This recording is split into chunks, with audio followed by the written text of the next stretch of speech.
How many of us enjoy watching movies about heroes, in particular superheroes from the Marvel and DC cinematic universe, and ever wonder while we were watching said movies, where did these stories originate, or was this story adapted from an original source?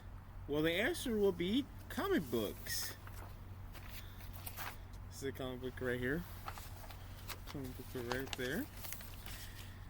A comic book a comic book is a publication that contains comic art in the form of sequential panels that represent individual scenes.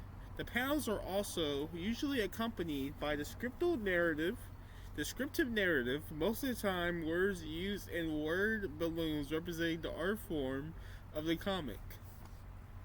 Learning more about comic books will give you a deeper look into how the medium is being used to entertain audiences in different entertainment forms around the world. I'm going to start off by talking about how comic books represent the culture of fans who love superheroes and how the medium is being used in other forms of entertainment. Then I'm going to share some insight as to why I have been a fan of this form of media since I was about 8 to 10 years old. Okay, a comic book in layman's terms is a magazine that presents a serialized story in the form of a comic strip, typically featuring the adventures of superheroes. Comic books present our favorite superheroes from both Marvel and DC against supervillains and sometimes even against real world events that are a reflection of our own non fictitious society to help represent to fans and newcomers of comic books overcoming difficult challenges. At the root of it all, a comic book illustrates with vivid and masterful drawings a story that centers either on a single or a group of superheroes attempting and eventually overcoming adversities.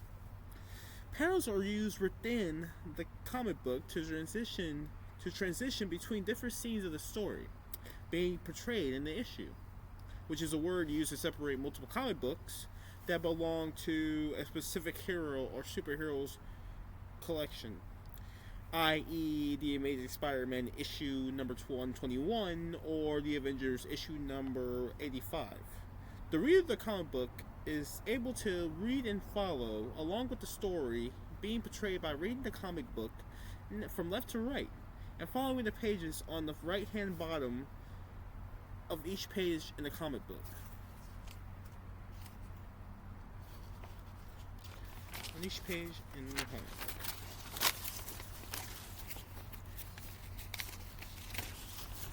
We all encounter some form of adversity in our day-to-day lives. Comic books help to paint these adversities that we as a society and as a species itself go through in ways that many fans of comic books can relate to. And through most of the time, superheroes are fighting supervillains planning to take over the world. The heroes are still human like you and me at the end of the day. For example, Spider-Man is one of the most popular superheroes and pop culture icons in history.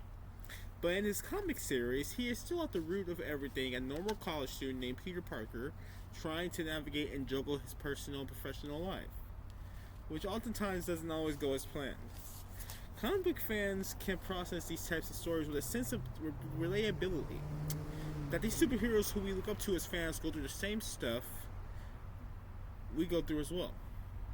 This in turn helps comic book fans mingle and interact with other comic book fans at events such as San Diego Comic Con, for example.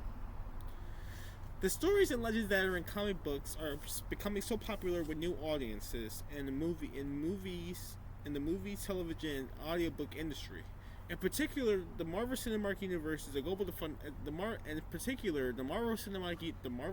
Universe is a global phenomenon that has helped push the comic book industry into a spotlight into our society that had not been previously been upon the comic book industry and the movie industry for years and decades past.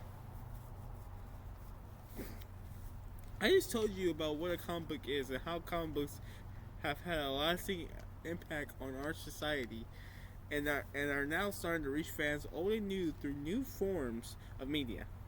Now I will tell you about how I identify with this culture. As an avid comic book reader, I am a huge part of this culture. I started reading comic books when I was about 10 years old. I was always a fan of comic book movies before I started reading comic books, but they were few and far between when I was a young boy. As I started to grow and mature, things I went through in my adolescence and teenage years were often depicted in the different comic book collections that I would read through.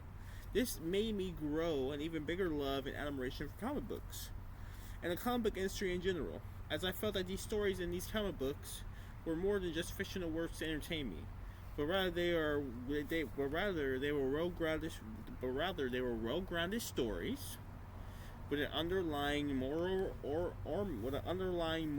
or message attached to them.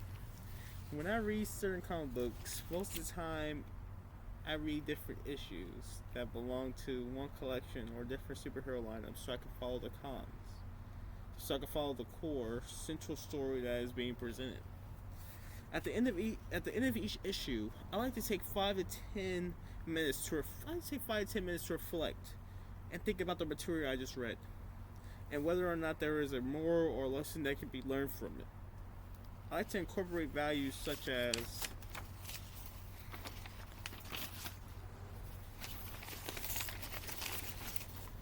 thoughtfulness, kindness, perseverance, and determination that I gathered from reading specific comic books to overcome certain obstacles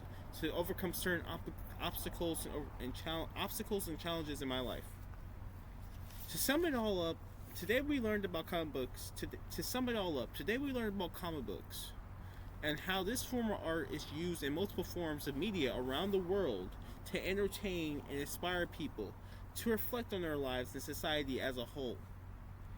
We started off learning about what a comic book is and how comic books are able to convey fictional and real world inspired events through them. Then I told you about how I am really invested and involved with the comic book culture.